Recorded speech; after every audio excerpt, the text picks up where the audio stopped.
Well, you will not see Cammie's garage this clean and empty again for another year.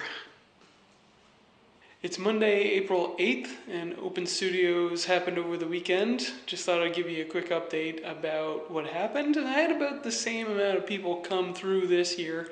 Unfortunately, I only had about half of the sales as last year. I guess everyone's feeling the financial pinch.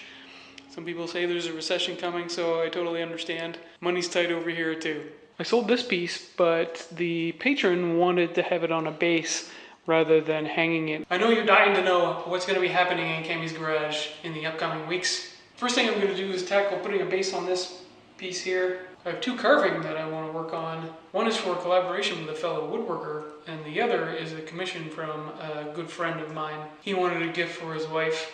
As I keep saying, I don't take commissions, but I do make exceptions for special cases like a very good emerald friend. I'm certainly done with bowls for a while. I don't have any more blanks left that I plan on working on. Another thing I need to work on soon is putting more stuff on at my Etsy shop. I have so many bowls. I also want to try auctioning more things on Instagram. I have done that in the past, but haven't done it in a while. So if you follow me on Instagram, you can keep your eye open for auctions. I have some ideas for some larger pieces. Unfortunately, it would require buying wood. As I said, money's tight, so I will have to resort to using the reclaimed stuff I have here. So one thing that's been happening over the last couple of days is birds trying to get in to the garage. Over the weekend when I had the doors open, several times birds were flying in. I guess they're looking for places to nest.